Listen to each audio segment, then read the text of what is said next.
जय हिंद दोस्तों, आपका हमारे चैनल में स्वागत है। तो आज का जो टॉपिक है मूल अधिकार यानी फंडामेंटल राइट्स, जो कि यूपीएससी का काफ़ी बार सारे एग्जाम में पूछा जाता है। तो यूपीएससी के लिए सब पढ़ रहे हैं। तो ये टॉपिक तो वही टॉपिक जो अक्सर एग्जाम में पूछे आते हैं यूपीएससी प्रीलिम्स में, तो वही हम टॉपिक कर पा रहे हैं। तो मूल अधिकार, तो मूल अधिकार संविधान के सबसे महत्वपूर्ण में से थे, जो नागरिक को स्वतंत्र, समानता और सुरक्षा प्रदान करते हैं। भारतीय संविधान के भाग 3 में अनुच्छेद 12 से 35 तक इनका वर्णन किया गया है। इनका जो उद्देश्य होता है कि नागरिकों के मूल अधिकारों को रक्षा करना, राज्य के अत्याचार से बचाव करना। यदि राज्य इन अधिकारों का उल्लंघन करता तो नागरिक के सम्मान 32 और 226 के तहत सुप्रीम कोर्ट और उच्च न्यायालय में अपील कर सकता है। अगर जैसे मौलिक अधिकारों का उल्लंघन अगर कोई करता है तो अनुच्छेद 32 और 226 के तहत सुप्रीम कोर्ट और उच्च न्यायालय, यानी जो 232 आर्टिकल जो सुप्रीम कोर्ट और 226 यानी उच्च न्यायालय के तहत अपील वह कर सकता है। ठीक है। तो हमारे जो मूल अधिकार हैं कि कितने हैं? मूल अधिकार 6 हैं। समानता का अधिकार यानी राइट टू इक्वालिटी 14 से 18 अनुच्छेद में दिए गए हैं। यानी 14 हमारा आर्टिकल जो कहता है कानून के समक्ष समानता। 15 आर्टिकल यानी भेदभाव निषेध। 14 है समानता का अधिकार और भेदभाव धर्म, जाति, लिंग, नस्ल या जन्म के आधार पर भेदभाव निषेध है। और अनुच्छेद 14 रोजगार के समान अवसर। ठीक है, रोजगार में समान अवसर मिलेगा। राज्य द्वारा नियुक्त पदोन्नतियों में भेदभाव निषेध। और अनुच्छेद 17 अस्पृश्यता का अनुमूलन किया जाता है, यानी कोई भी जाति भेद नहीं करेगा। उसका देख लेते हैं 18 अनुच्छेद उच्चतम सम्मान और शीर्षक का अनुमूलन। नागरिकों को अनावश्यक सम्मान या शीर्षक से मना किया गया। ठीक है। इसका देख लेते हैं स्वतंत्रता का अधिकार, राइट टू फ्रीडम 1922 में दी गई स्वतंत्रता का अधिकार जो दिया गया 19 से 22 आर्टिकल में दिया गया है। तो आर्टिकल 19 जो हमारा कहता है व्यक्तिगत स्वतंत्रता, नागरिकों को अभिव्यक्ति की स्वतंत्रता, एकत्रित होने का, संघ बनाने की होती है अधिकार होता है, आंदोलन करने का अधिकार होता है, यानी मृत्यु का अधिकार और हड़ताल का अधिकार अब नहीं है इसमें। ठीक है। अनुच्छेद 20 संवैधानिक सुरक्षा, किसी भी व्यक्ति को बिना न्यायिक प्रक्रिया के दोषी नहीं ठहराया जा सकता है।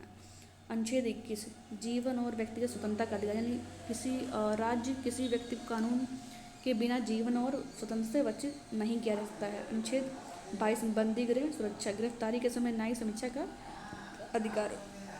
उसके बाद हम देख लेते हैं यहाँ पे शोषण के खिलाफ अधिकार, अनुच्छेद 23 से 24। ठीक है। तो 23 मानव तस्करी और बंधुआ मजदूरी निषेध, यानी मानव तस्करी, बलात्कार, बंधुआ मजदूरी का निषेध किया गया है इसमें। अनुच्छेद 24 में बाल श्रम निषेध, यानी 14 वर्ष से कम आयु के जो बच्चों को फैक्ट्रियों में, खदानों में काम करने के लिए रोका जाता है। जैसे कि आजकल जो बच्चे जैसे गरीब बच्चे होते हैं जो अपना उनके माँ बाप जो हैं, ठीक है, तो वहाँ पे जो होता है कि बच्चे छोटे छोटे अपने काम करने के लिए रोजी रोटी चलाने के लिए तो अपना काम करते हैं। तो 14 से कम वर्ष के बच्चों की आयु फैक्ट्री गोदानों में काम करने लगते हैं, तो उनको वहाँ पे काम नहीं करना है। तो 24 आर्टिकल में दिया गया है। उसके बाद हम देख लेते हैं यहाँ पे धार्मिक स्वतंत्रता का अधिकार, तो right to freedom of religion. ठीक है, 25 से 28 में दिया गया है। स्वतंत्रता का धार्मिक स्वतंत्रता का अधिकार जो है 25 से 28 में दिया गया। अनुच्छेद 25 में धर्म की स्वतंत्रता, हर नागरिक को धर्म, पूजा, रीति रिवाज और विश्वासों का धर्म पालन करने का अधिकार है। 26 आर्टिकल में क्या है? धार्मिक स्वतंत्रता की, धार्मिक संगठन की स्वतंत्रता, धार्मिक संगठन को अपनी आस्थाओं, गतिविधियों का संचालन करने का अधिकार है। उसके बाद हम देखते हैं अनुच्छेद 27 में धार्मिक करों से छूट, यानी कर से संबंधित जो आर्टिकल होता है 27 आर्टिकल है। किसी राज्य, किसी धर्म के लिए कर संग्रहित नहीं किया जाएगा। ठीक है, यानी किसी राज्य जो होता है धर्म के नाम पे कर इकट्ठा नहीं कर सकता है।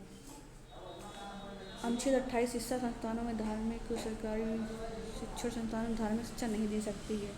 यानी जो क्लासरूम जो होती हैं स्कूल में, जो कक्षाएं लगती हैं, उसमें जो धर्म के प्रति आप उनको शिक्षा नहीं दे सकते हैं। ठीक है। अब उसका देखिए सांस्कृतिक और शैक्षिक अधिकार, अनुच्छेद 29 से 30 तक, यानी 29 जो संस्कृति का संरक्षण, किसी भी अल्पसंख्यक को अपनी संस्कृत भाषा साहित्य के संरक्षण करने का अधिकार है। और आर्टिकल 30 में दिया गया शैक्षिक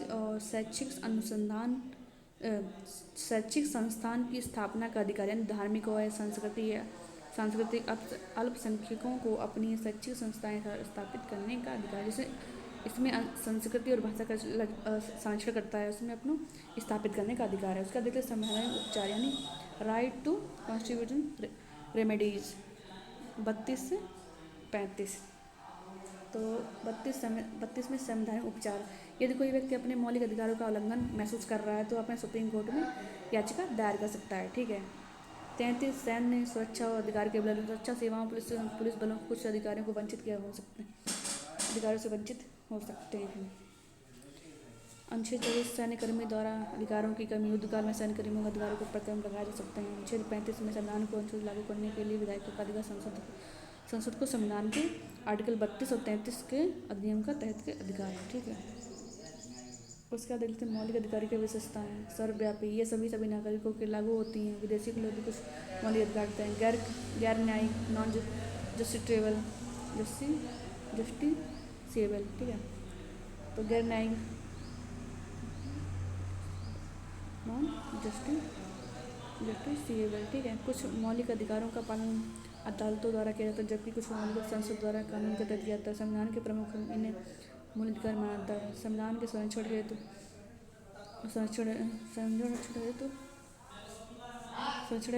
प्रोटेक्शन ऑफ राइट्स, यदि कोई मूल अधिकारों का हनन करता है तो नागरिक सुप्रीम कोर्ट में ह्यूमन राइट्स याचिका दायर करा सकते हैं, ठीक है।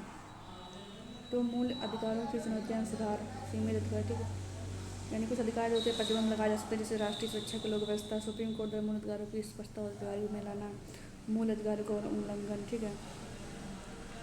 तो सुधार, ठीक है। तो न्यायिक स्वीकृति लोकपाल संस्थाओं को अधिक ताकत देना, महिलाओं को बच्चों की सुरक्षा देना, एक महिला बच्चों को अधिकारों की सुरक्षा की चुनौती भी है, ठीक है। उसके बाद देख लेते कुछ महत्वपूर्ण मूल अधिकार यूपीएससी के लिए महत्वपूर्ण। तो मूल अधिकार नागरिकों को प्रदान किए जो किसी कानून को छीने नहीं जा सकते हैं। संविधान के आर्टिकल 32 नागरिकों को मौलिक अधिकारों के उल्लंघन के खिलाफ संवैधानिक उपचार का अधिकार प्रदान करता है। मूल अधिकारों का उल्लंघन होने पर सुप्रीम कोर्ट में याचिका दायर की जा सकती है। किसी व्यक्ति किसी भी कानून का संविधान के मूल ढांचे का उल्लंघन नहीं करना चाहिए ताकि वह संवैधानिक बना रहे। तो निष्कर्ष मेंस के लिए है, तो आप दे सकते हैं। तो थैंक यू। वीडियो अच्छा लगा तो लाइक करें, सब्सक्राइब करें। धन्यवाद।